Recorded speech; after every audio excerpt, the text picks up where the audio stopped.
And a perfect set. We bring in Scott Reynolds from Pewter Report. What's going on, buddy? How are you? Hey, Jay. How you doing, man? I'm good, man. Thank you so much for joining me. Yeah. And a job well done to you and the entire crew. The weekend, I was actually watching the live stream in the press box down here in South Florida Saturday before I made sure that I got up to my seat so I could watch some of the coverage. You guys did a great job. I mean, how cool is that? Oh, did he leave with you? No, Scott, come back. I bet you Scott's got a phone. Oh, wait, he's back. There you go. We're back again. There we go. What is that like, man? I mean, it's when you're doing the coverage, it's a long weekend for you guys. Yeah, it's a nice marathon, but man, that's got to be cool to be able to just kind of pour through the picks and see what's going on. It's almost like the first day of school every year. It kind of is. We spend a lot of time going, to the Senior Bowl in Mobile, Alabama, then to the NFL Scouting Combine, and just doing a ton of research in between those dates and watching film, gathering media reports, etc. And it really is a labor of love. We love covering the Bucs during the season, but you know what? The season's really only from August through January in terms of training camp through the season. So we have a lot of other months to fill in terms of content. And really, this is like franchise mode in Madden, right? This is where you get free agency, you get the draft, you get to build your team, rebuild it in some instances. And so it's a big part of it. And you can see the Buccaneers, how they've been built through the draft. Jason Light continues to do an amazing job. He and his scouts, Mike Beal, Rob McCartney, the list goes on in terms of their personnel folks. And it is fun. We hit 50,000 views, 50,000 viewers between our Pewter Report TV YouTube channel, Facebook, and X, because we stream live there, and on pewterreport.com. That was about double what we did last year. So nice. Our audience was double that from a year ago, and we're grateful for that. It was a very fun time. Our staff did a great job preparing people for the positions of need, and we had done a lot of research. So when they pick a guy like Elijah Roberts in the 5th round out of SMU, he was one of my favorite players. And just like a little insight, when we went to the Senior Bowl, we all go there and split up the podiums between us and trying to find out, have you met with the Buccaneers formally or informally? A lot of times the Buccaneers will take guys that have interviewed formally with them because that's, it shows a lot of interest. And I was a little crestfallen when Elijah Roberts said, no, I haven't heard from Tampa Bay. I was like, oh, really? I was probably calling Jason Light saying, hey, have you heard of this guy, Elijah Roberts? He had like 10 sacks in his first season at SMU and 7.5 last year, and like 90 quarterback pressures over the last 2 years. So it just goes to show you they do their homework. There's no rock that's left unturned. And, I was thrilled to see him picked in the 5th round just because he fits a need, because he could be a replacement for Will Golston. I think this year, I think Will's probably going to retire.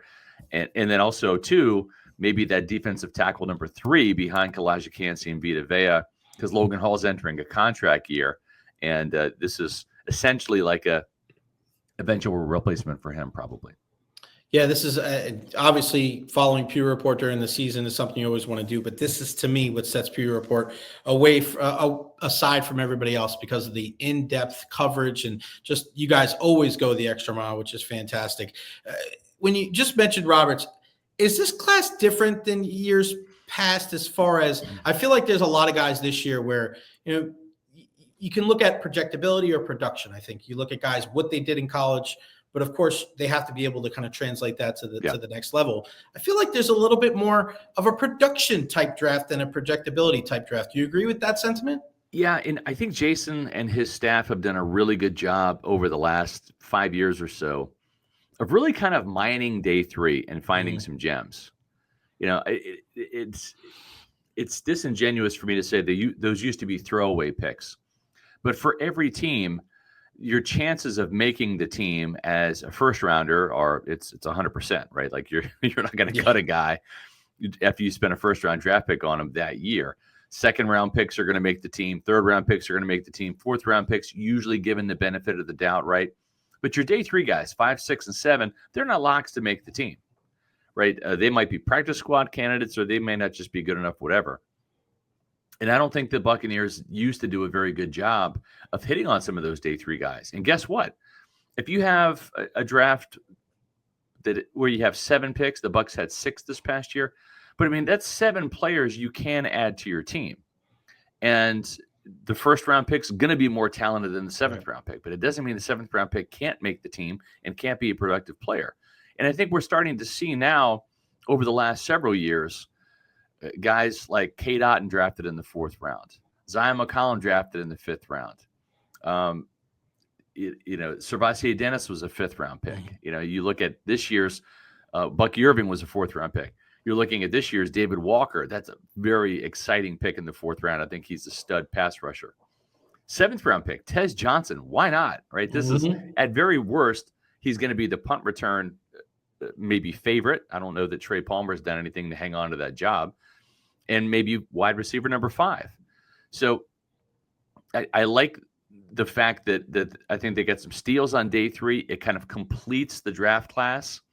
And I'm just as excited about some of those day 3 guys as I am about the day 1 and 2 guys. And that tells me that Jason Light and his staff have really done a good job of just scouring over all of these guys. And more importantly, I think, Jay, the continuity between Jason Light and Todd Bowles, the coaching staff, it's so helpful because they can sit there and say, this is what a Buccaneer defensive back looks like. This is what a Buccaneer defensive lineman looks like, because they know that from having their own players be successful in the system and then drafting more players that just seem to be good fits. Usually you look at teams like Baltimore, they always have good drafts. Why? Because the Ravens have a system and they can just identify it and say, Malachi Starks, he's a Ravens type safety, right?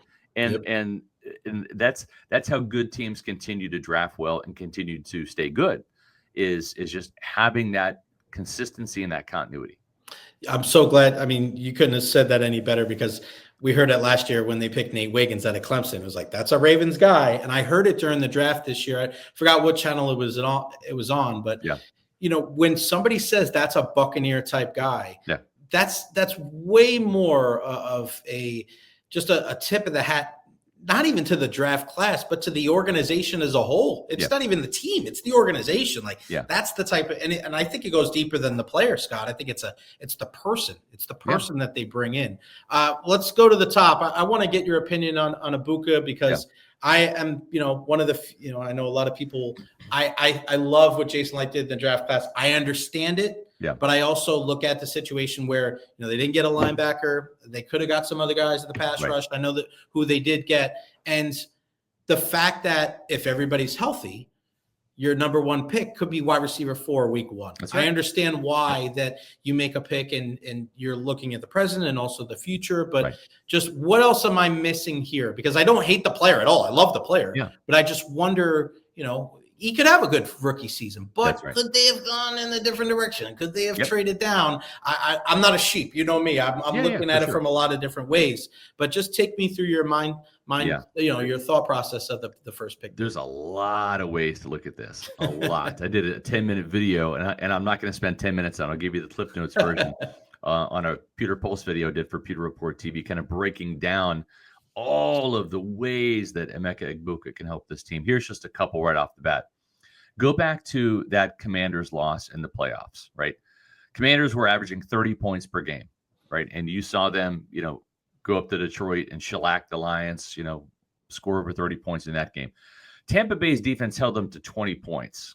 And granted, Tampa Bay's defense didn't have Jamel Dean in the second half, and they lost the game, right? I'm not saying that Tampa Bay's defense was spectacular that game. I mean, shoot, the Commanders didn't even punt the ball, right? So Todd Bowles' defense did not have a great game, didn't even get a takeaway, but did enough to hold the Commanders to 20 points up until that final field goal drive. They won with 23 points on the board. That was about 7 points fewer than their average.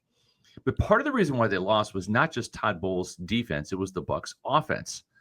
Only 20 points. This was a team that was averaging 30 points. And you go back and you looked at what they were doing down the stretch, scored 40 points against the Chargers out there in LA, for example, right? So the offense underwhelmed just as much as the defense, but we noticed the defense more because of that last drive. They weren't able to get off the field or, forced to take away whatever. So this is another weapon for Baker Mayfield. And go back to that Kansas City game. Kansas City was literally on the ropes. I think the Bucs should have gone for 2, but they scored 24 points against the Chiefs on Monday night at Arrowhead without Mike Evans, Chris Godwin, and even Jalen McMillan. Right? They did it with Sterling Shepard. They did it with Ryan Miller. They did it with Raheem Jarrett. And so what would have happened if you would have had Emeka Egbuks, a player of that caliber there? You might win that game. And I think Todd and Jason got scared and scarred from that game. And also from the stretch of losing 4 games without Mike and Chris, right? Starting with the Ravens game. And you saw the point production go from 31 points against the Ravens to 26 points against the Falcons in a loss at home, 31-26. And then a loss to the Chiefs on Monday night. They scored 24 points. And then 20 points in the 23-20 loss to the 49ers. And that was with Liam Cohen calling plays. At least Liam Cohen had 2 years worth of play calling experience in the SEC, which is what I call NFL junior, right? When you're outgunned and you're going up against Alabama, Georgia, Tennessee, Auburn, LSU, those types of defenses, right? At least Liam Cohen had that experience to fall back on, to maybe use more pony package or find ways to make this offense find the end zone without Mike and Chris. Well, Josh Grizzard doesn't have any experience calling plays at all. So this was just as much about, we can't allow lightning to strike twice. And let's hope lightning does strike twice tonight, Jay. Let's hope the Lightning do win in Sunrise. But they can't allow that to happen again, especially with Josh Grizzard calling the plays now. And so this is much about that as it is, finding a future guy to eventually replace Mike or Chris or whatever. The other thing it does too is go back to Trey Palmer's rookie season. We were all kind of like, encouraged by that. Had just under 40 catches for around 400 yards and 3 touchdowns. Kind of, came on, had a touchdown against the Saints later in the year. Not bad for a 6th-round pick. Arrow was kind of pointing up for Trey Palmer. Well, then they draft Jalen McMillan, and he just came in and blew the barn doors off, right? And Trey Palmer wasn't up to the challenge in training camp. Matter of fact, he slid down the depth chart. And I'm not saying that Jalen McMillan is going to do that, but there is a thing called a sophomore slump sometimes. And iron sharpens iron. And so the success that Jalen McMillan had down the stretch is very encouraging. And he's just a better receiver than Trey Palmer is. I'm not expecting the same thing to happen. But now you safeguard against that. Now it's not, hey, I've arrived. I'm wide receiver number 3 behind Mike and Chris. Jalen McMillan can't go into training camp with that attitude. He's going to have to essentially try to beat out Emeka Egbuks for opportunities, for snaps, for reps. And so there is that factor too, that you are essentially iron sharpens iron. You're bringing that scenario to Jalen McMillan now. And kind of like making sure he doesn't have a sophomore slump. And I don't think he will. But if you go back and look at the numbers, we all look at the 8 touchdowns, but actually his receptions and yardage production, very similar to Trey Palmer. He didn't have many more catches or more yards. He just had more touchdowns. That's what stood out. So I think those are a couple of factors, aside from the fact that at age 32, Mike Evans is not going to get faster or healthier, right?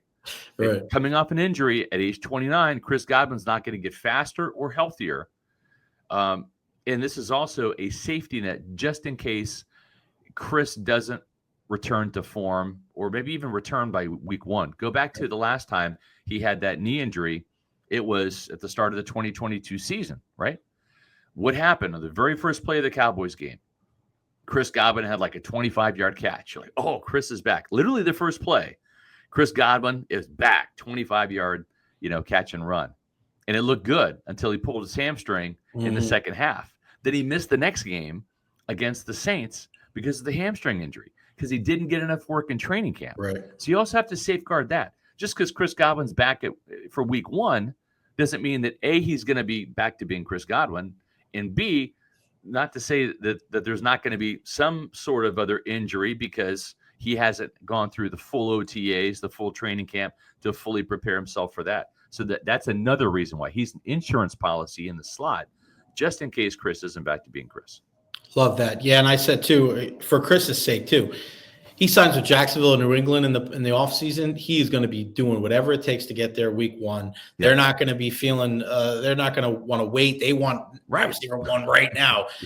For his sake, he's like, all right, I can ease my way into it. If let's say he's not ready for week one. Right. Like people are going to go nuts here in Tampa. That's it's like, fine. all right, we'll be fine. Yep. Now, the flip side, though, Scott, all right, you don't use that pick on the defensive player, and they did a great job, I think, getting some of the guys on the outside, and especially on the defensive line. I love how they threw, a couple of picks there at the cornerback spot. But I look at the linebacker position, right, and I know it may not have been as deep, and you guys did a great job, whether it was Bassler or Schlesinger, a bunch of these guys, they could have gotten the middle rounds.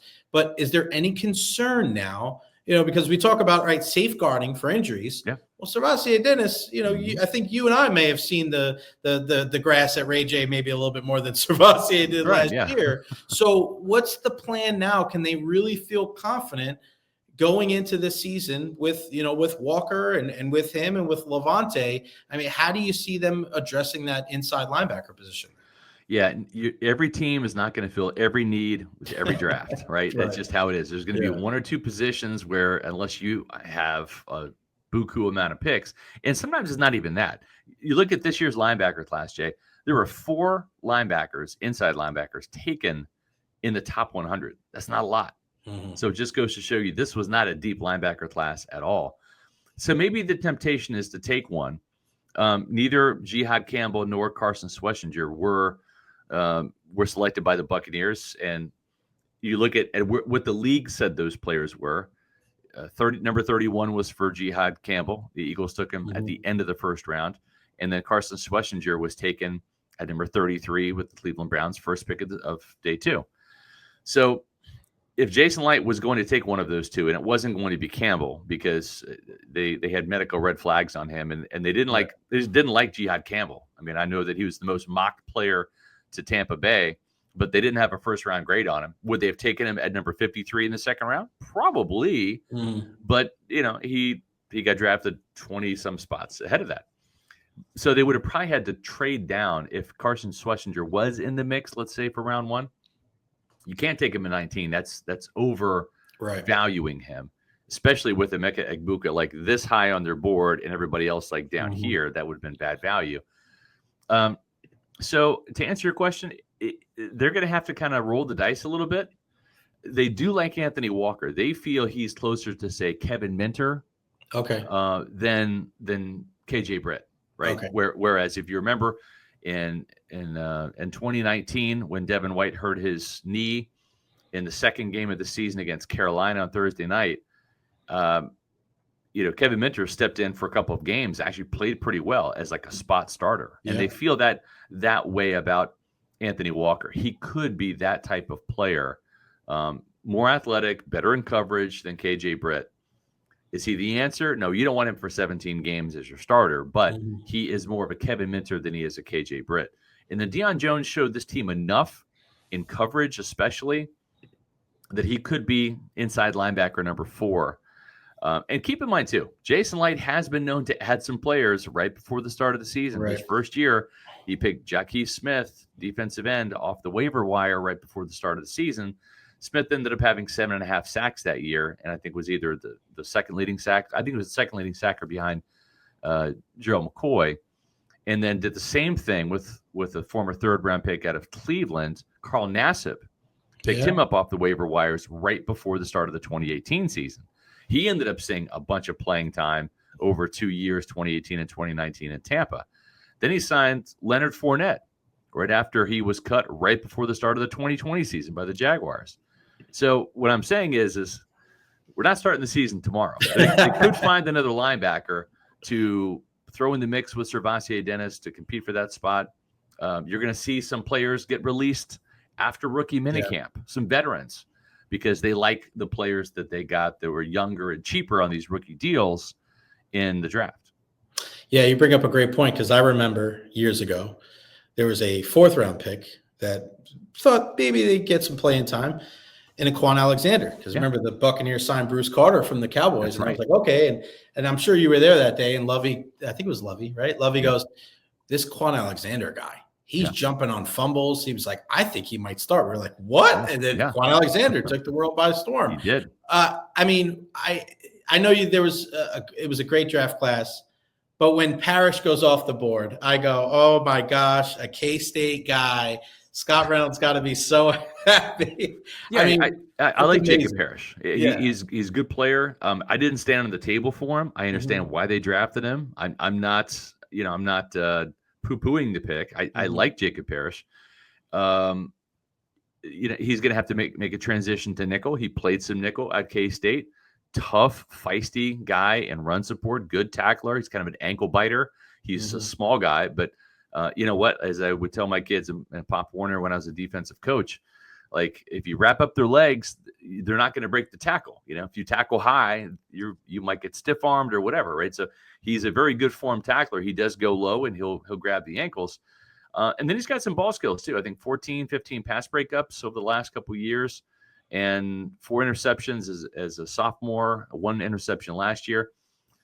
And you know what? What I like about both the corners, Benjamin Morrison and Jacob Parrish, they win from the neck up. They're smart players, heady players, as Todd Bowles would say. That's his catchphrase. Both of them, Morrison and Parrish, started as true freshmen, right? I mean, Parrish came in as starting in the Big 12. Like they threw him out there, and he proved to be up to the task. And same thing at Notre Dame. When you had Parrish or Benjamin Morrison go out there as a true freshman, 6 interceptions.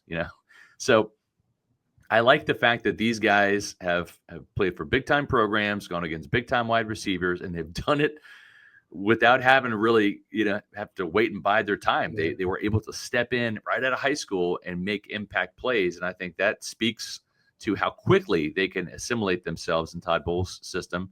And this the spotlight's not going to be too big for him. Scott, before I let you go, let's talk about some of these undrafted free agents and the big boy. I mean, you look at what Desmond he Watson, can do. Des Watson, he's just and I just saw that Joey Knight just put something out there that he lost some weight to. Down to 437 now. Down to 4, just to say down to 437. Wow.